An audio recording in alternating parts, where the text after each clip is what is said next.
Hello, hello, testing 1 2. Perfect. All right. I can hear you. And the audience can hear it also. Or whoever is passing through as we're going. Sounds good.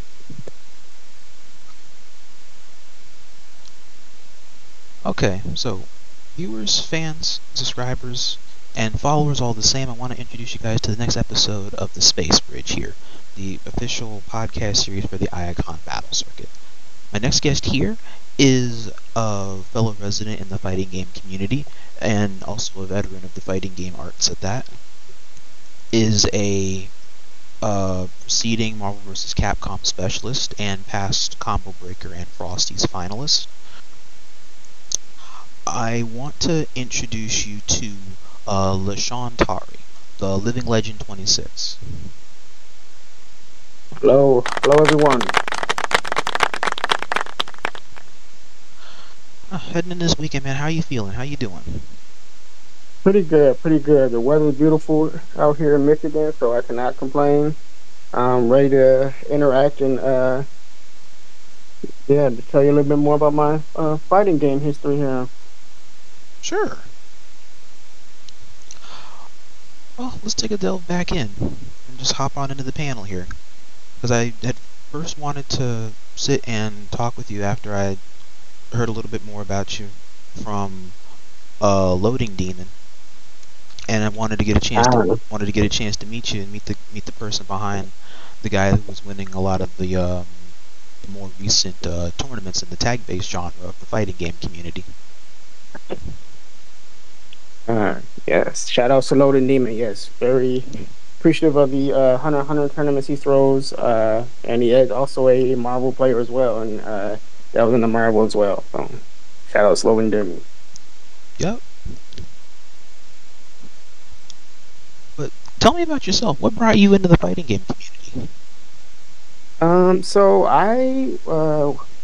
when I was young, I'm quite old. I'm a 40-year-old, so I go all the way back to Street Fighter 2. Me and my older brother actually would play and sit and play a lot of fighting games, and we started all the way back on Street Fighter 2, the World Warrior. If anybody's old enough to remember that, 8 characters that you could select, no mirror matches. And we kind of, me and my brother would just kind of play around. We didn't really know what we were doing, kind of mashing and everything. Didn't really understand neutral. I mean, a lot of players didn't at that time, but, we knew about throws, we knew about special moves, and and as the years went on, we kind of gained more and more knowledge, and we branched out to other fighting games, Mortal Kombat, Eternal Champions, like a lot of Sega Genesis old fighting games, taking guys way back here. But, as we went on, we just kind of learned like, oh, this is combo. You can link these two normals together, or these special moves together. And then you kind of, as the years go on, you kind of just get a better grasp of how the game is supposed to work.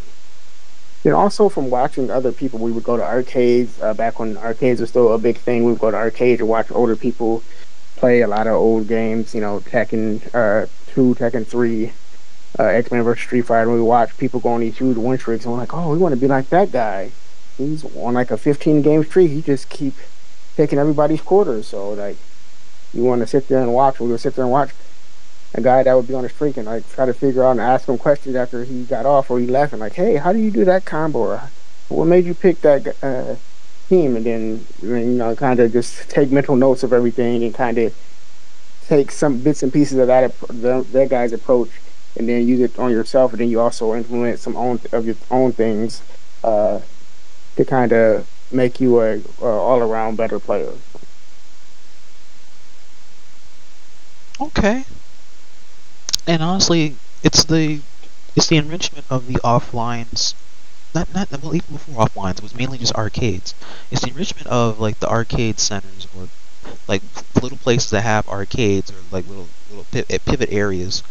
You can really sit and try and enjoy a lot of games like that, and get the full enrichment and engagement experience with another dude right there that's just sitting there pressing buttons. And it's the wonder of like just pressing buttons that really gets you involved. Exactly. Yeah.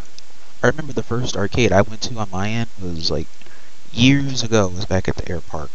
I went to this Burger King, Oh and then wow. in the Burger King side center, there's this little side exit point where you have to pass through this little mini like ball pit and little arcade area that they have over here. And the first games I played on that one was Hydro Thunder, and it was a Mortal Kombat game, and it was some I don't remember what it was. It was like some turtley looking. I don't know if it was Teenage Mutant Ninja Turtles, but it was some type of thing that was either that or Killer Instinct. I don't remember what it was. Oh, Killer Instinct. I played Killer Instinct back in the day. Love Killer Instinct. Yeah. Full gourmet. Yes, love Killer Instinct. Oh, okay. And I remember that was my first time. That was my first exposure to like an arcade point, and it was so much fun. I remember there were so many times where I was sitting there. I didn't mean to, but I was like yelling at the arcade thing when I got my head unsubscribed from my body. Let's say. Oh yeah, I remember those days. I caught quite a few of that, particularly with Mortal Kombat, Mortal Kombat 2, to be extra specific. And then we didn't learn later in life, and you found out that the tab, read your inputs and everything. So that's why it was so freaking hard to beat it. But I would. The CPU would just destroy me after like the second or third match, and I'm like, I know I'm pretty good at this game, but why is the CPU just destroying me? But I would get so frustrated. But come to find out, yeah, it's a reg input, so yeah, it was. And it happens to the best of us. But bro, that was an experience. And then the Hydro Thunder, bro. That when you're like going at like 90, 100 miles an hour on like a big boat, just going down like it's like the Hydro Thunder was like a racing boat. It's like a boat racing game. Ah. It is really interactive. It's like it's super addicting. Okay, and I can get down with that because I actually used to like racing games as well. And actually, our arcade actually had a Pacific one. Don't know if you're familiar with Cruising USA. But yes. A lot of different colorful cars on a highway. Yes. Yeah, so I would partake in that as well. I mean, I wasn't that good. Didn't have my hand-eye coordination with the steering wheel and everything was not the best. But it was fun just to pick out the different color cars and kind of go fast or whatever, and just have fun driving through San Francisco or what have you. So. Now, a game like that I could see doing really well on Steam and console these days, as opposed to like kind of wearing out Gran Turismo or I'm trying to think of some other things like Gran Turismo, because Gran Turismo was like the main recurring one when there were other things I can think of, like there was other ones Midnight Club or something. Midnight Club, Need for Speed, what else? What was that other one, like Forza? What's it? The name of it? Oh, I don't remember. I used to remember it. I'm so old I forget these things sometimes. Oh no, you good. But mainly they just go for like the popular ones. Is like the more recurring ones. Because there's that one. The Mario Kart's always a decent one. Crash Team Racing. Tokyo Extreme, I think, might have been the one you were looking for, or a NASCAR. Yeah, Tokyo Extreme. Yeah, that was. And I even did Jet Moto. I love Jet Moto. That was a huge one for me. Okay. Going to my next question. I wanted to go into, with going into your background, I also wanted, I guess, go into your son's background with KidLegendd. Like, what captured his interest to really compete in fighting games? So, yeah, there's a pretty simple answer to that. So, back when I used to play, first started playing Marvel 3, he was a young kid. Him and his older brother and his younger brother and his younger sister, they would always sit down and watch me play. They would sit there and then I didn't know they were like really taking in everything they were seeing, but they would watch me play. online, Xbox Live, PSN, and when they got to about a certain age, they got about 8 or 9. All of a sudden, he just it's like, Dad, I want to grab the controller. I want to try to do some of the things that you're doing. And I was thinking to myself, like, okay, that's fine, but at your age, when I was playing back in the day, I was just pressing buttons. I didn't know what I was doing, so I mean, I figured that's what he would do. He would just, just be mashing buttons and kind of slowly pick up on what, how it operates, how fighting operates, how attack link and everything. But he really caught on really fast, like really fast, way faster than I could ever imagine or I could ever done. And he started playing about around 8 years old. He really started picking up the controller and kind of messing around. And then when he got to about 9, that's he actually learned his first like TAC Infinite and Marvel 3. And he started, he had his own like YouTube page, and he was making these infinite combos, and he was winning like these rookie tournaments. I don't know if you're familiar with the Rise of Rookies Discord for Marvel 3, but they have like amateur rookie tournaments and everything every now and then for up and coming players. And he actually won one of those. And everybody was like, "Holy cow, Legend! Like, your son is really good. I mean, you should let him keep trying to like get better and stuff." And I was like, "Yeah, I see. He's like, he's really young. He's like really picking up really fast." So he just kept on going at it. And he would get his homework done from school. After school, and he would just be like, "Dad, can I, jump on the game for a little while?" And he would sit there and play, and he'd just train, whatever, and he would learn. He wouldn't even these days. A lot of people watch YouTube videos to kind of watch their favorite characters, their combos, and figure out how to do them. He would just pick up the characters that he liked, and then he would just fiddle around for a couple hours or so, and he would figure the stuff out on his own. So, kind of how we did back in the day, or back when we had strategy guides and all that stuff. So. Yeah, and like those things that were almost like camaraderies of getting a game or getting the special edition of a game. That's kind of like almost an outdated concept to have that when you could just now YouTube it or look on Twitter or something now. Yeah, people have playthroughs and it used to be even walkthroughs on like online. You would have to just use on walkthrough written out, typed up, and everything. You have to read it. Now you literally have people that just on YouTube that just literally play through the whole game, and they can basically show you how to do everything. So, but luckily for me, he chose to just do it and learn it on his own. So, but now he is at 12, and he is, he's pretty. He's definitely known in the Hunter x Hunter scene and the Power Ranger scene, but even in Marvel, like a lot of the top players know who he is, and they know that he's going to be like a prodigy. He's going to be great in Marvel 3 as well. So. Next question. Is tag fighting his main archetype of choice for competing, or did he also dive into any other single fighting games in the lane? Yeah, so he is a tag fighting specialist, but he does delve into other in 1v1 games. So he did also play Dragon Ball Fighters for a little while. But he got off that after a little while. Though he didn't really like that one that much. He kind of weaned off that pretty quickly. But he does. Right now he's actually starting to Street Fighter 6 a lot more now. But he also played King of Fighter 15 for a little bit. He tried his hand at Tekken 8. He really didn't like it. He's not really in the 3D fighter, so. Wasn't a thing, and I think that's pretty much it. Yeah. Okay. He's really enjoying Street Fighter 6 right now, though. So he's been jumping on that quite a bit lately. So. I feel that, because I had just gotten into Street Fighter 6 like last month in order to try and have like my own like personal training arc go in there. Oh, nice. And so I look forward to seeing where the journey goes, because it's a good place to go for the transformation. Yes, so I believe so as well. Next question.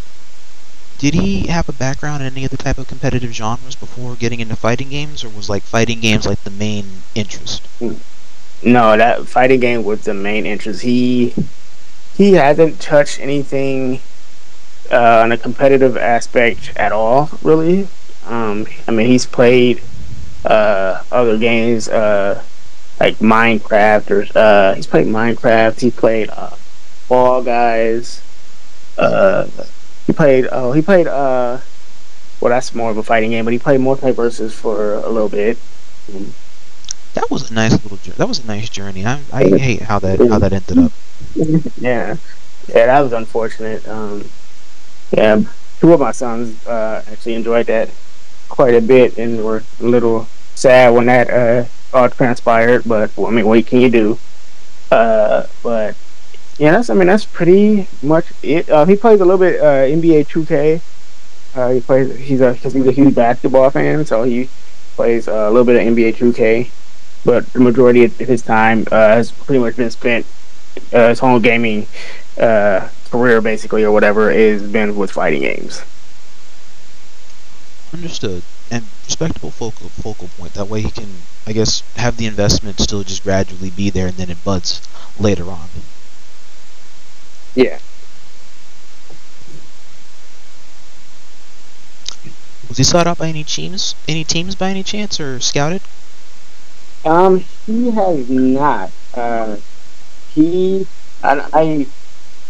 don't know who to even connect with or to even get that ball rolling, but yeah, nothing has ever come up to him or reached out to him about possible sponsorship or anything like that. It's kind of just been him just playing and just enjoying the game and no side interference or anything like that. So okay.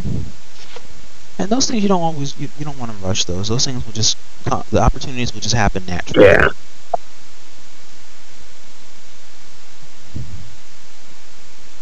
Let's delve into you and delve into like what you like about a lot of this stuff and your origin point. And so I remember trying to argue that somebody. So I once again I just like I've never been reached out for sponsorship either. But I didn't start playing really competitively in Marvel. Yeah, I've been playing Marvel since it was out in 2011, but I didn't really go offline and actually try my hand in a competitive environment until 2015. I spent the first 4 years pretty much online only. And unfortunately, I learned a lot of bad habits playing only online. So when I went to play offline in 2015, I was very bad and I got destroyed. But it was a learning experience, and I got to meet a lot of the famous people. Like my very first tournament I went to, I actually got to see Chris G. Oh wow! Yeah. It was a tournament in Detroit called Iacon 2015. Shout out Iacon in Detroit. But yeah, he just randomly was there. And Yipes was there. Yipes and Persia was commentating. And so yeah, it was very interesting. I mean, it was a learning experience for me. I got creamed, but I played casuals and got a lot of experience from a lot of knowledge from a lot of veteran players that told me like, oh, this is what you're messing up, or you need to work on this setup or this mix up, or you should block this way, and stuff like that. So I mean, it was very beneficial, even though I went 0-2 or whatever. But then after that, I enjoyed it so much. I was like, hey, I want to keep trying my hand at this and see if I can get better and actually beat some of these people. And then I didn't go any tournaments 2016, but in 2017 is when I started really going out. I went to a local out in where was it? So I live in Michigan. I believe it was a suburb of like Detroit. It's called Michigan. The tournament's called Michigan Masters, and I got 4th. And I turned out of about, I don't know, like 17 players or so. And I was like, okay, now I see I can actually, hang with some of these guys and I can play well. So then Combo Breaker was the next month. And I went to that. And I got 49th out of 148 players. Okay. And I was like, okay. I'm picking up theme here. I'm learning how to win and how to navigate the offline spectrum, because when you play offline, as you probably are well aware, you got depending on whatever city the or region the tournament is in, you're gonna have supporters or you're gonna have naysayers, whatever. If you're from that region, they're gonna be cheering you on most likely, and if you're not from that region, they're gonna be kind of heckling or cheering on their person that is from that region. So it's quite a different experience from online, where you just nice and comfortable at your house. But I was able to learn how to do that. And then 2018, Iacon comes around again. Again, Chris G is there, and I actually beat him in Marvel. I did not end up winning the tournament. I ended up he reversed. He 3-0'd me in losers. I ended up losing to my brother in winners final, and then I lost to Chris G. Like loser semis, I think. So I ended up coming in fourth for like 23 players or something. But I beat Chris G, so I was like, hey, that's pretty damn good. Yeah. So I was like, I didn't complain about not winning. I was like, I beat the best player ever at this game. So that says something about you. Your ability to adapt. Yeah. So then I just kind of kept on picking up theme each year, and each year I just improving, and then 2019 Combo Breaker came around. I got 13th. I beat I don't know if you're familiar with I Heart Justice, but I I've heard of that name. Him. That's another Marvel goer. He's a premier Phoenix Wright player, and he's like, and then he has a huge following. People love him in the game, but I reversed 3-0'd him in tournament. And I ended up getting 13th out of like 80 players or something, and then that's where my big break in really in competitive Marvel happened is when I was right after I lost. Joey D came up to me and he was like, hey, I really like how you play and everything. I want you to get better. My friend Evasion just moved to Michigan. I want you to link up with him. I want you guys to train and help you get even better. And I'm like, hey, I'm down with that. Cool. So I met Evasion, we talked or whatever. He's like, yeah, man, you're pretty good. You can come to my house. We can have some training sessions. I was like, okay, that's cool. And then, we started having training sessions, maybe every other month or once a month. I would go out to his house like an hour away from mine. And we would just train. We would just have grinding sessions, 4 or 5 hours, 6 hours sessions. Nothing but playing and kind of telling each other, this is what should be done, or, how this works. And then eventually, 2020 COVID hit, so we obviously wasn't any tournament really except online. But then 2021 came, things started to open up again. We started having tournaments again, and then 2021 TNS that's when it kind of started building up steam and started picking up, everything. People started to find out about them. They held a tournament in Chicago called TNS Chicago. Summer of 2021, and me and Evasion went, and my brother went, and I actually got top 24. I got 17th out of 85 players or something, and he got top 8. And I'm like, holy cow, I'm doing really good at this game. I'm getting so good. And I was like, and he was like, yeah, man, we just gotta keep training, keep doing well. We'll get there. And then I didn't really go anything after that. I think 2021. Then 2022 was that's when the combo breaker happened, and I got 5th out of 130 players. 5th.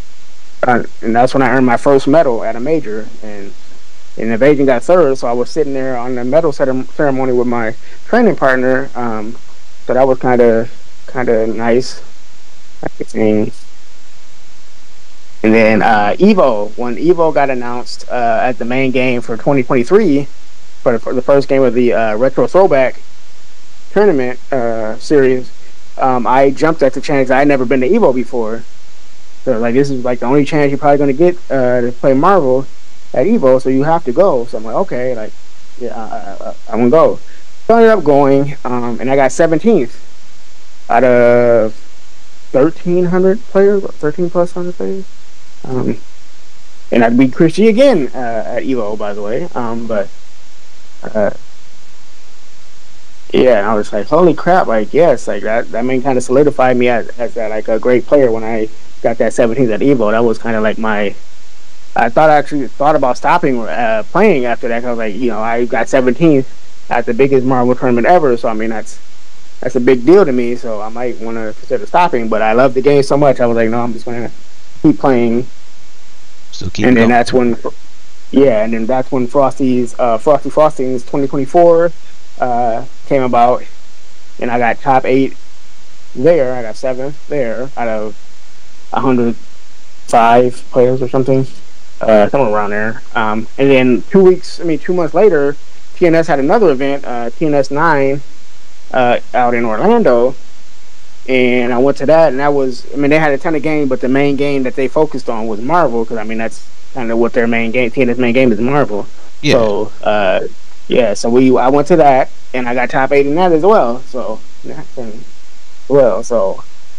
and that's my last top 8 at a major that I've had. So I've done well since then, but now I don't care as much about my placing, so I'm kind of trying to teach KidLegendd and my other son that plays. I have another son, a 20-year-old son named YoungLegendd that plays, and I kind of get them going, and I kind of watch their progression through the offline Marvel experience, or the offline fighting game community experience in general. So. Okay. Has YoungLegendd done any competing, or just trying to feel the waters out? Nope. He has. But he's more of a 1v1 player, because he plays King of Fighters 13, King of Fighters 15, Tekken 8. Project Justice is a team fighter, but he plays that. Street Fighter 5, Street Fighter 6. But he does play Marvel 3, but he likes to play the palette swap version more than the standard version. And he's really good at the palette swap, but he's also pretty good at the standard version. They both went to combo. Him and KidLegendd went to Combo Breaker 2024 and 2025. 2024, he went 4-2. I think he got 33rd place out of 150, and KidLegendd also got 33rd place. He went 3-2, so they both just missed out on top 32. So they compete when they can. I try to get them all to come. They're picking up steam now too. So okay. Let me see. I remember you told me about a lot of the names you had a chance to go and meet, and you told me about a lot of the titles that you had during your run and your tenure. How did you balance out competing, or the consistency in competing, along with raising a family? So that's pretty interesting. The good thing about that is that my kids, for the most part, except my youngest daughter, are really quiet and chill. So I don't really have to exert a huge amount of energy as far as reiterating things to them, whatever. I kind of they know what to do. They know how it works. They come home, take care of their homework, chores, and then they get to jump on the game or jump on the laptop, whatever, afterwards. So we have a structure and a stability where it's kind of really simple, where it's nothing, no surprises for them. So it makes it a lot easier to parent them. And I just do my part to make sure I'm, got their clothes set out for school. I check their homework. I make sure dinner's cooked and everything. So, that's kind of how I do it. And then the fact that they enjoy fighting games like I do, so we have a common interest there. So when they're done, they're trying to do something that I do. Like when I get done with my fatherly responsibilities and my work from home, work from my job, when I get home, I want to just relax with my hobby of playing my fighting games, and they actually enjoy that too. So we kind of bond there in that regard. So awesome. I remember when I was first coming up in a lot of these, not even coming up in this scene, but when I was first coming up in the gaming scenes in general. Because before I came from the FGC, I came from the Transformers online competitive scene and Destiny. Oh, nice. And gaming families was a very rare environment to be in. Well, so, and I feel, I don't say obligated, but I don't mind saying this because a lot of people in the Marvel community already know this. But so I was married for quite a while, almost 10 years. But unfortunately, my wife unexpectedly passed away in 2017. But Sorry she, yeah, thank you. But she actually hated video games. So that was another part of the reason why I kind of stuck to online only the first few years. Because my wife was like, we're not gonna. I mean, honestly, I didn't really know about the community, fighting game community. I didn't know where the tournaments were held anyway. But even if I did, she would be like, "Oh, no way! Like I'm not gonna go with you to a fighting game or a gaming tournament." So she hated video games, so that is part of the reason why I didn't really branch out until like later on in the game lifespan. But then when she passed in 2017. I kind of was like, I enjoy this game. Like I want to play it. I want to get better at this game. Why don't I just try my hand at it anyway? She's not really here, so I mean, maybe I should just try it and see if I enjoy it still or what. And I tried it, and I still enjoyed it. So I was like, okay, like I'm just gonna move forward with this, whatever. So it's something that I enjoy. Thanks. And I'm happy to hear. Well, I'm happy to hear about the adversity that the triumph over adversity that happened. A lot of that, and then trying to kind of like reconnect your past self with your current self. Yeah. Yes. Exactly.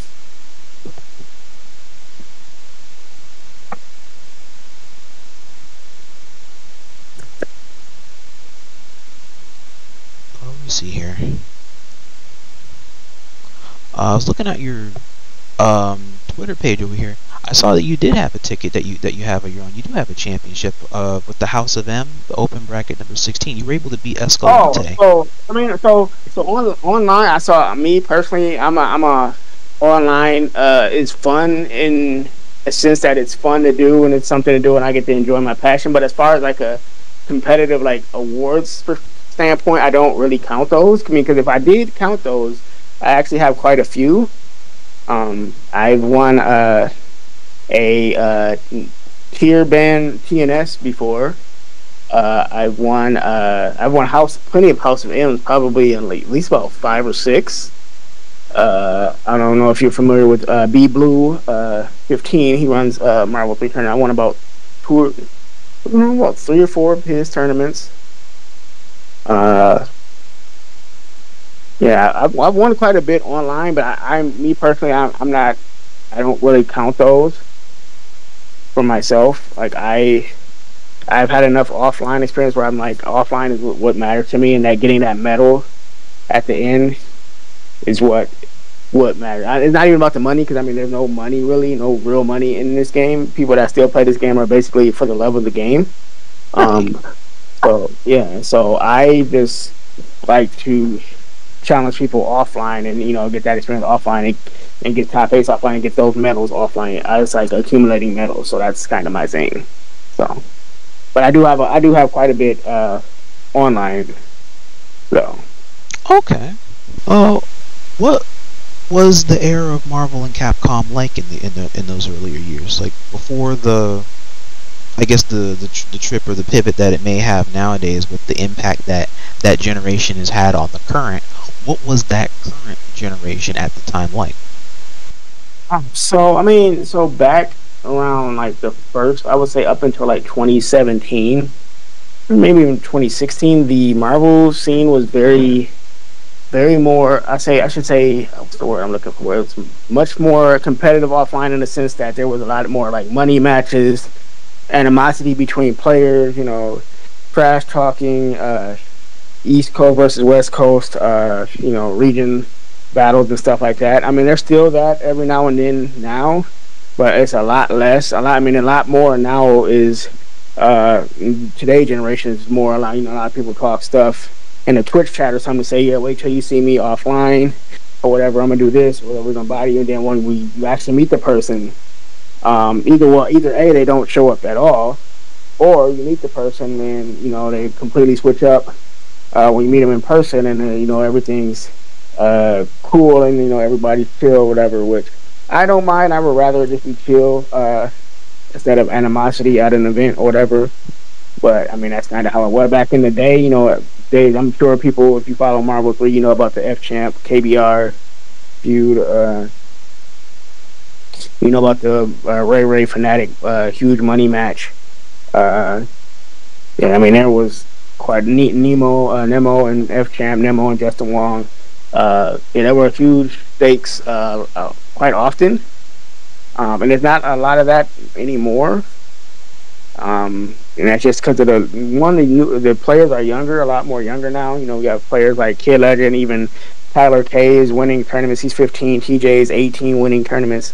As opposed to Justin Wong mid-20s, or Chris G mid-20s, what have you. So I mean, the vibes are different now. So. Okay, and yeah, well, I mean, a changing of the times and the sentiment or the atmosphere. I would expect to change a lot, because it changes with the people. Or there's even some people that may still stay around. It's just that their role probably changes or is altered some or completely, in order to just have a different take on how to either usher in the new generation, or even like converse or engage with the new generation. You see how new school and old school mesh, or is it just like a total phasing out of yesteryear in order to push the newer year? I'm not saying that's the case, but I'm just saying that's probably that may be one of the atmosphere changes. Yeah, I believe so. I would say so. Yeah. Next question. How do you feel about the modern day fighting games? This can be tag games or regular. How do you feel about the modern day games and their approach to consumers on the market?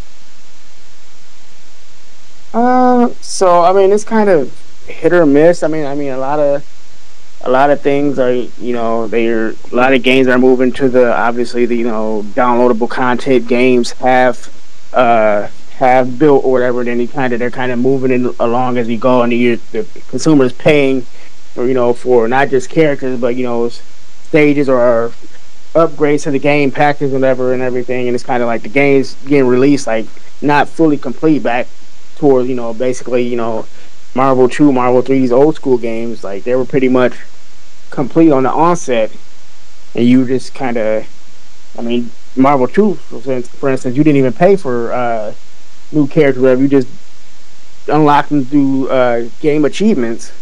But Marvel 3, you did have to get them via DLC, but it wasn't that many. But now, you have to wait years on end, and, specifically Street Fighter 6, the game's been out 3-4 years now, and now we're getting Viper, and the roster's starting to complete, and starting to balance out and fill out and everything, but we're still not there yet, and it's kind of frustrating as a consumer, because you're like, why can't we just have them all at the onset and just be done with it?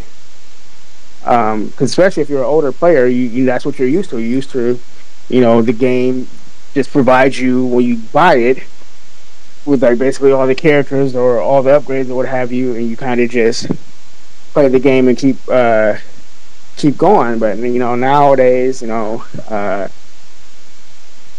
games come out with 10 characters or whatever, and you have to 2xKO specifically, what is it, 8-10 characters, something like that, and then they're just gonna kind of release them slowly as you go.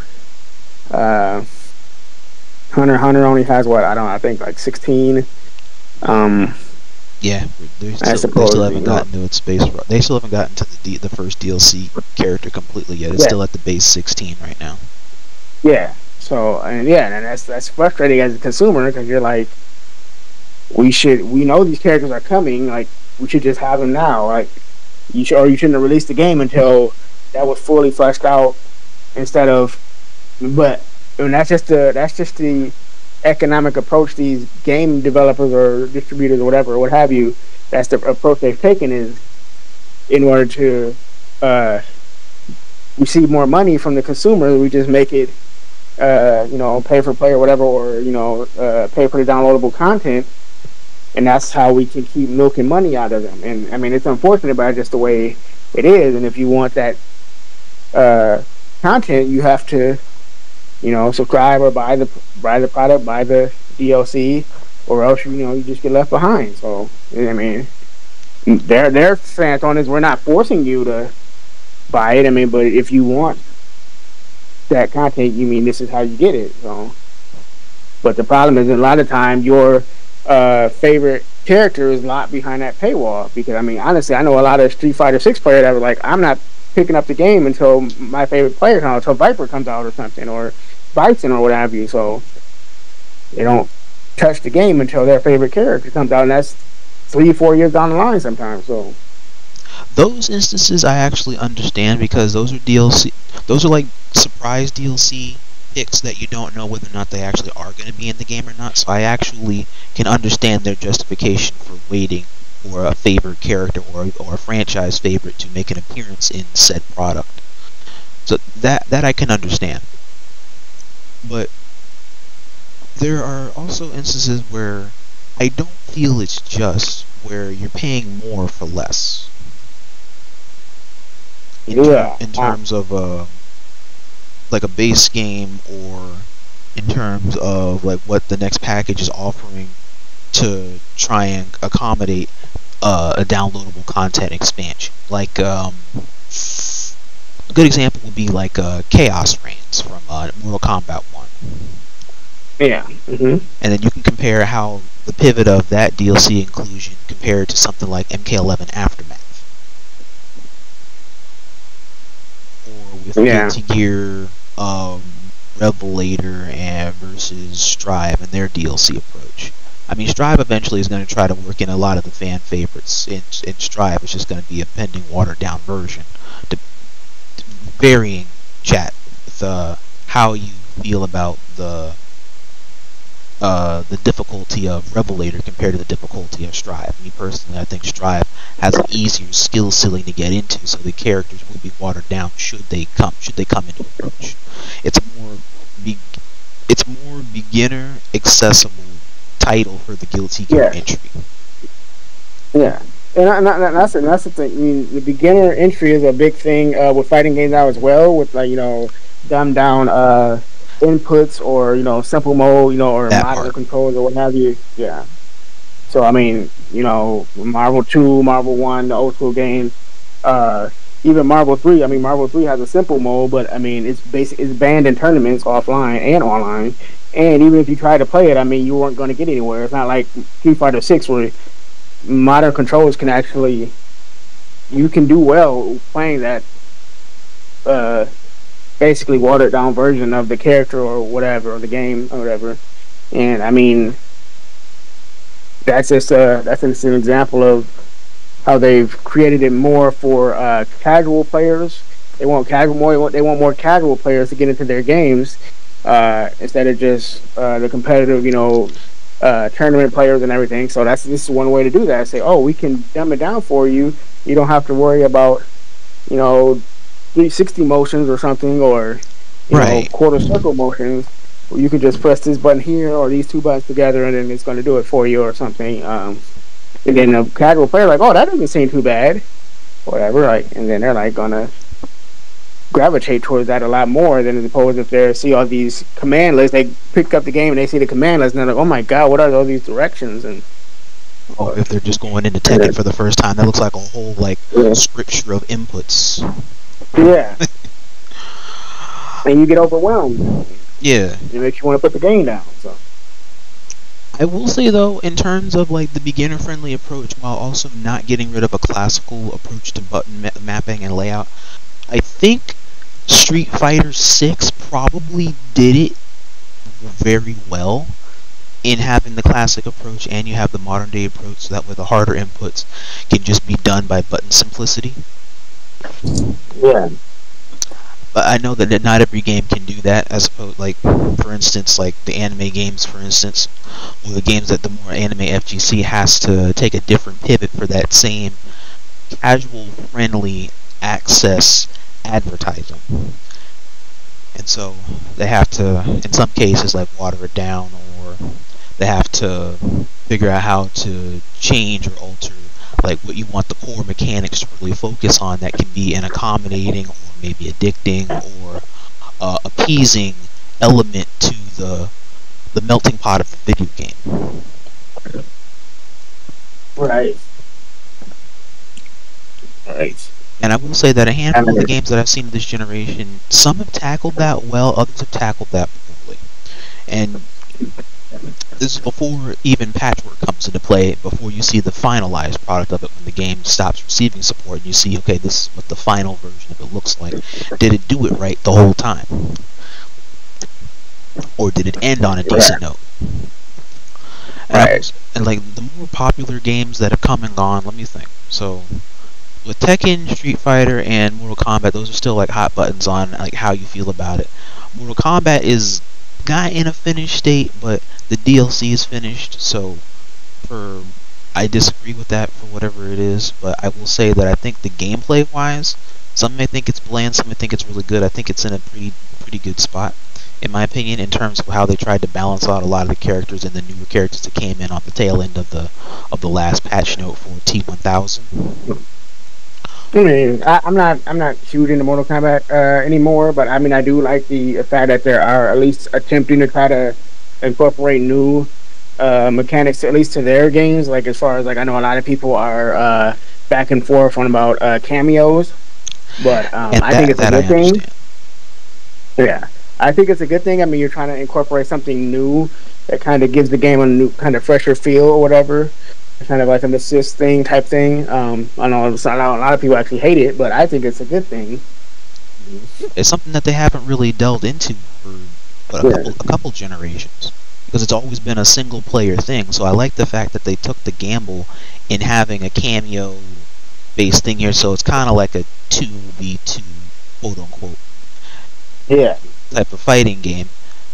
I can understand people's frustration in saying that there could have been an alteration to it, or they could have taken what other anime games try to do, where they incorporate tag-based premise on a general single-player mapping, where it's like a totally different game mode or a different editing that you can do in customizing. I don't think that NetherRealm Studios could really do that type of in-depth thing with the game's design or its engine.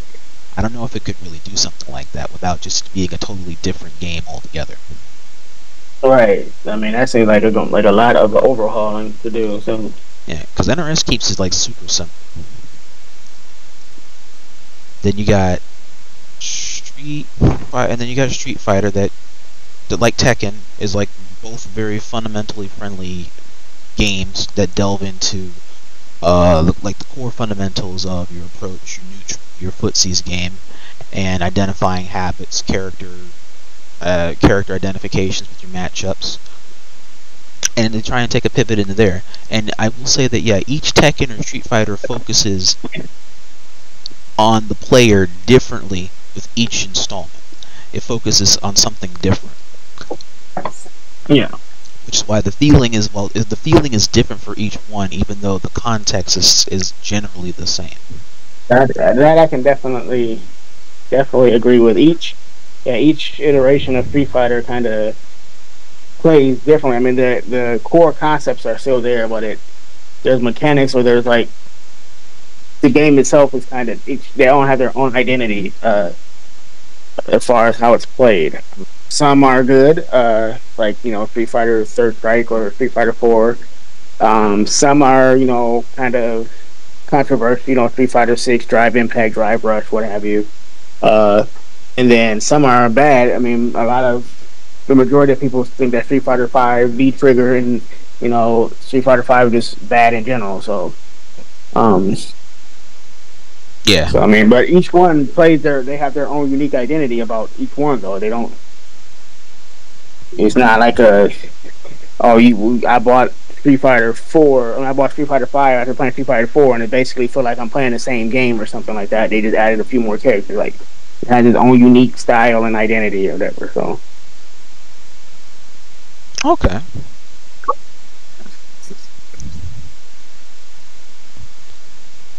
then what is it? Then you got other games on the market that I would say, like, Guilty Gear has had a very interesting up and down, because not a lot of people, community-wise and game-wise, it pivots into two different things. It was fine in Season 1, then we became two completely different faces of the same thing. I will say that in that game's regard... Oh, go ahead. So I'm not a huge Guilty Gear. I do follow it a little bit, so I know some of the complaints that a lot of players or spectators have about the game. Particular, a lot of people think XRD is better, but they think Strive is very slow. A lot of people complain about Happy Chaos. That was a time, yeah. So I'm familiar with some of the quirks of the game, but I never really delved into it too much. But yeah, I do try to keep up with other games here and there. Like I might not play them, but I might like pop into a stream and watch TNF, whether streaming Blaze Blue or something, and try to learn some of the stuff, some of the terminology or some of the characters or something like that. Yep. Just to have that knowledge of that pocket knowledge. Something. Yeah. Yeah, Strive is a good example of a game that's had like a really interesting sense of evolution through its seasons. It's not finished yet. They did announce there's going to be more they're doing with that game. I don't know if they're doing any more DLCs with the game per se, but it is going to still be getting support and updates. So I'm looking forward to seeing what type of new journey that it's going into past Season 4's update. And then you got what's another game that's had the limelight? Tekken, Street Fighter, Mortal Kombat, Guilty Gear. You know what? I'll even home base. I'll take a crack at that one. So Dragon Ball FighterZ, for instance, that's where I come from. That game's had a hell of a good journey to get to where it's at now. It's just unfortunate that the finish line was fumbled a couple of times. Yeah, I know that rollback. I think it was the initial rollback attempt was quite an adventure. Oh yeah, like the beta was heaven. But when I say heaven, I mean it was on cloud 9 for that month. That beta was just so good. But then something changed from the beta to the actual full release, integration. And then it was because like when the original version of the rollback came out, it pivoted. The PlayStation 5 version and the PC version pivoted in its access because it was sold that it was the same thing. When through that week we had pitched and versed our opinions that this is not the same thing. This was literally not the same thing that we were playing on in the beta. Because it was wonky to try and get in at first because it was very buggy. Okay. It had one or two shares of load in or lobby glitches, visually and physically. And then 3 for the PlayStation, it had to cut off the whole support for PlayStation 4 for PS5 to get the same version, quote unquote. But it wasn't the same thing. It was a shittier version of the PC version.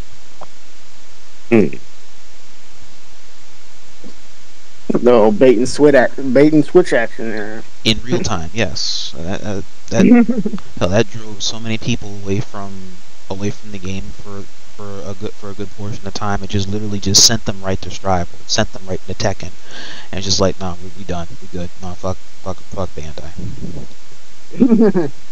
All right. That's the thing with these developers. They don't really understand that all it takes is like one major mistake, and people will jump off your game in a heartbeat. So I mean, it really pays to take pride in your game and try to release something that you think that people would actually enjoy, and not try to shortchange anybody or take shortcuts. Because people will find out. Because people delve into these games deep and try to push these games to their limits. So if they find quirky bugs or stuff that's not supposed to be in the game that's in the game or anything like that, then they will find out soon enough. And then depending on who finds it out or how fast it gets leaked, that could be detrimental to any progress the game might have had, or if it hadn't even been released yet, if it's like a beta or something, that might even risk the game being like might push the release date back just to fix it or something. So right, it really, and it's like that's something that's really crucial in a market like the FGC going from 2024 to 2025, where the market's going to be bigger. Like there was a lot of shit that was advertised in 2024 that's gradually been coming out all through 2025. So it's like you can't afford to fuck up to keep your game in the front line. Otherwise, it's just shelved instantly. Done. Exactly. Yeah, with so many new releases coming out, I mean, yeah, there's going to be a game that's going to pick up your slack if you fall off. So, yeah, they're just waiting on it. So that is, and that's literally a part of the pivots that some of these games. I can see why some of them took the really weird but smart marketing approach to spread out all of their release dates and compensate with betas that leading into those release dates. That way, if it doesn't sell, you can re-release the beta in order to try and figure out where your percentage of your fan base or the consumer market is going to be at before we go into the finalized state, and then what the market is going to be like for other games or the rest of your competition before you arrive there. Right. So I mean, it pays to do your homework and kind of you know. But they say like as you're in school, they say proofread your work or make sure it looks good and everything. Proofread your game, make sure everything works. I mean, test it, have your developers test it or whoever's making the game, have them test it, make sure everything. And advertisement timing is everything. That's true as well. Like a case in point was the release premiere for Under Night 2, if you played Under Night in Birth 2. I heard about it and I literally watched some of it when I was at I went to a tournament called Roundhouse a few weeks ago. I watched some of it. But yeah, so yeah, I am a little familiar with it, but go ahead. No, so I was just gonna say I'm a little familiar with it, but not too much. Yeah. It's a nice little slice of life fighting game. It's in the niche department. It's not it's the bigger of the niche video games because it does have lineage, but it's a lineage of small games with a decent amount of lore to carry it, similar to Melty Blood. Because it's made by the same people with Melty Blood. It's made by French Bread. It's just for Under Night. Under Night was produced, not created. It was produced by Bandai and Arxis, but it wasn't created by them.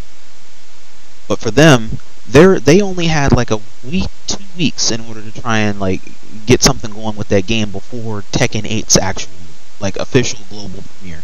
And when I saw the marketing for that, I'm just like, who the fuck made this shit? This little league, this game, it's a beautiful gem, but it doesn't stand a chance against a multi-billion-dollar conglomerate IP like Tekken. What the hell are you thinking? It's not gonna have a chance to live. Like it's literally gonna hit the struggle bus right out the womb.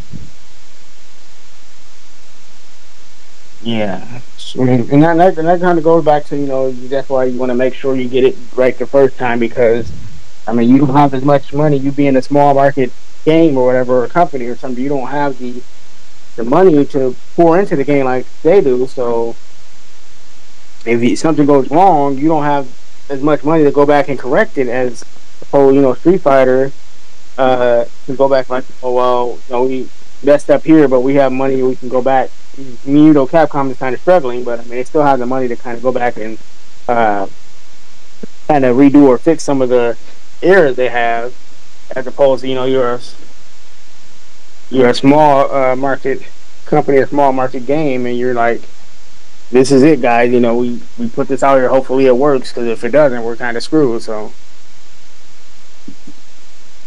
okay, it's like it just takes like a lot of experience to just know exactly about like timing, reach, and influence. Exactly.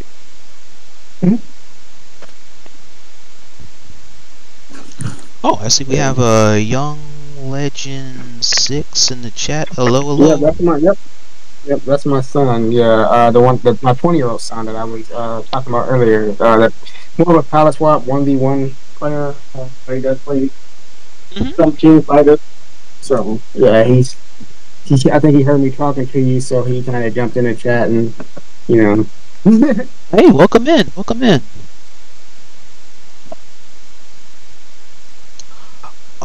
Last question, and I do believe we are about good. What message would you have for players that are juggling the same trials of, like, success or balancing, like, family and livelihood and the needs in their journeys? So the first thing I would say about that is one. It's always make sure you have your priorities in order. So, I love the FGC, and you can love the FGC and everything, but having a family, that comes first. So anything with your family in real life thing, you got to take care of that first and foremost. After that, when you have actual time to pursue hobbies or fighting games with juggling your family, I would say that you probably your best bet is kind of gauge your children, gauge your family, see what their interest is in gaming. If it's high, it's a lot easier. Just like my family, it's a lot easier because they're interested in the game. So it makes it a lot easier. You can bond with the game and kind of go along, and they kind of watch you, and they kind of learn and appreciate why you like the game, and they kind of get a little appreciation of it as well. But if they don't like the game, if they don't like gaming, I would imagine it's a little bit more difficult. But I think it's still possible to kind of wean them in and kind of teach them the ins and outs, and I think they could gather appreciation of fighting games and kind of make it a little bit easier to manage both of them at the same time or simultaneously. Okay. I believe that time management helps with perspective, and it helps with, like, what do you have the time to do, or what could you do? Right. Okay. Well, I thank you for a lot of your time here today. This will conclude a lot of my Q&A panel here that I've had for our sit down here today. I want to take the time to sit and thank you for taking time out of your day in order to sit and delve into, like, the past and the present and get glimpses of what the future is. Well, thank you very much. You're welcome, and I appreciate you reaching out to me. Thank you for hosting this, and just really taking the time to really try to learn about me and my family and our FGC journey. Absolutely. Everybody's always got a story to tell in the fighting game community. It's just, do you have time to hear it? Exactly.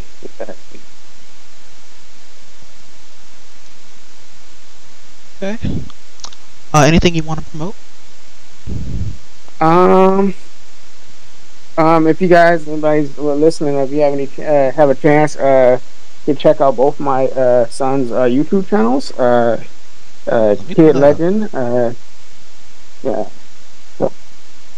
And let me double check the spelling, because these young kids, they change up the spelling from time to time. Yeah.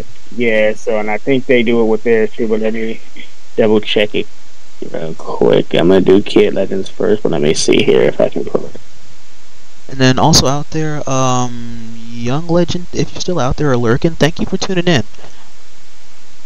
If you have anything you want to talk about, or if you also want to try and have an interview or whatnot at some point, just hit me up or ask your father here, and I can definitely set something up. My schedule is always available as best as I am. I'm juggling a lot of my own stuff between life, taking care with my mom, and trying to do this own competing and coaching thing. So it stays a juggle, nice. But I try to be available as I can.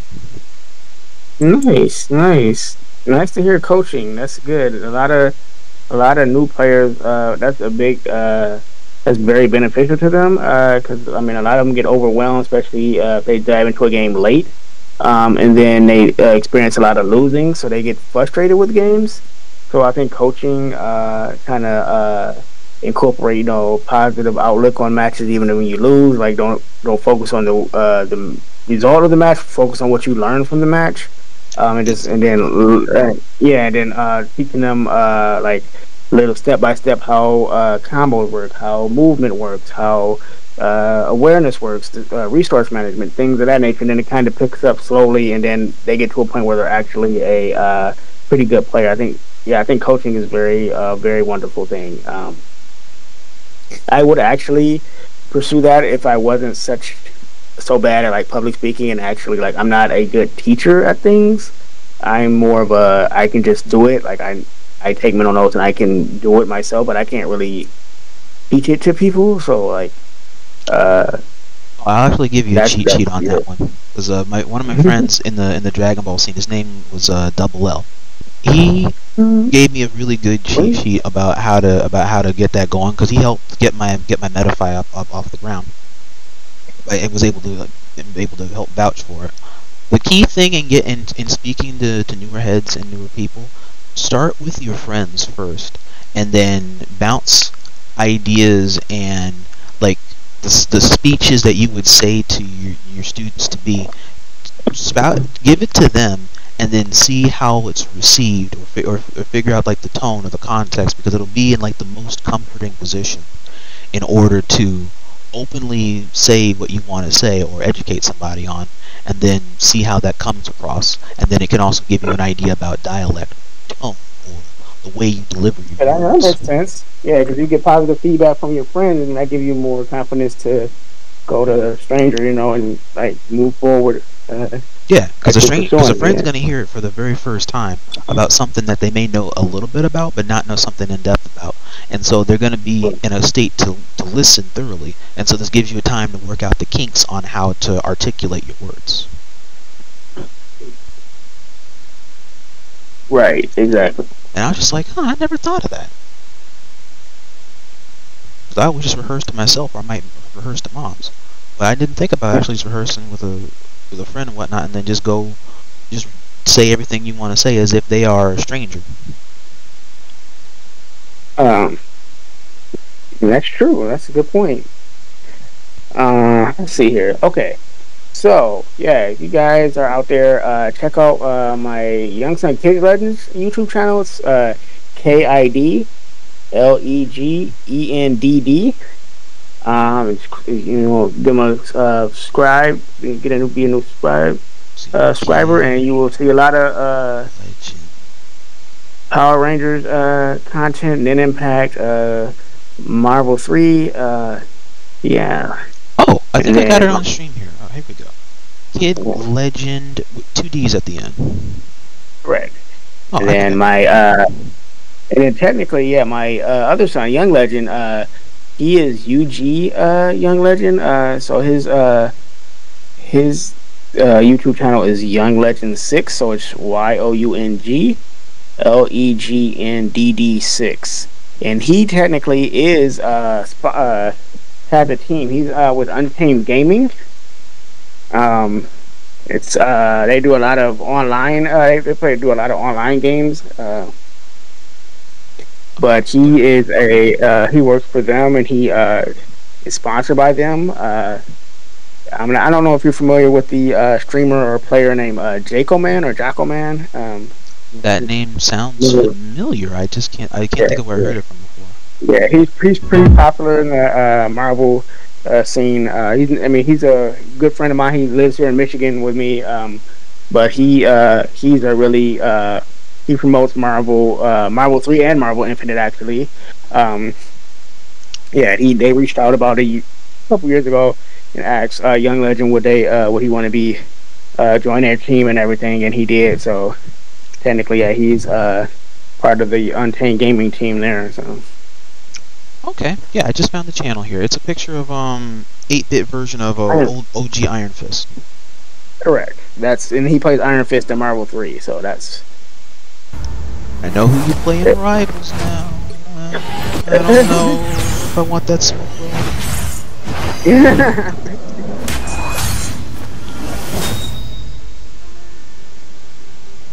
So yeah, and also you can check out my channel as well. I really don't post as much as I used to. I used to post quite a bit. I mean, it's all Marvel 3 related, but let me see if I can pull it up. I don't use it that often, but let me see if I can pull it up here. Gotcha. And then when this is also finalized and on my channel for the next chapter, I can also tag your sons. That way they can also tune into the podcast also. Yeah. Oh, that'd be cool. Yeah. Okay. Okay. Yeah. So here I found it. So yeah, my channel is just LivingLegend26. So LivingLegend 26. And it's if you want to drop a subscription there, but it's all. Well, there is some Marvel Infinite stuff in there. I actually did play Marvel Infinite when it first came out for about 10 months. Really didn't enjoy the game. Dropped it and I never picked it back up. So there is a few Marvel Infinite VODs in there, but it's mostly just Marvel 3 matches and content. Okay, I see it here. Then here you go, chat. You can also do the same thing here. I'll drop this in the description here for you guys in chat. If you guys want to also seek to leave a follow, you can. I'll do the same. That way you can stay in the know of where the channel goes. And then same with the aforementioned with YoungLegendd and with KidLegendd in both of their YouTube channels. That'll also be listed down below for you guys here to also follow respectfully, support, and see the journey. Okay. Anybody on you want us to raid? Let me see. Who's playing? Anybody playing Marvel right now? If you want to, you can raid Zetsu UMVC3 Arcade. So Zetsu is ZETSUS _ UMVC3 _ Arcade. Okay, hang on. So Zetsu ZET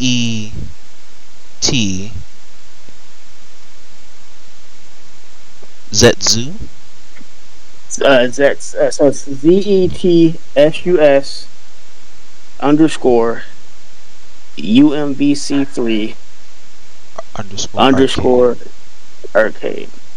He's on Ultimate Marvel MVC3. Yes, sir.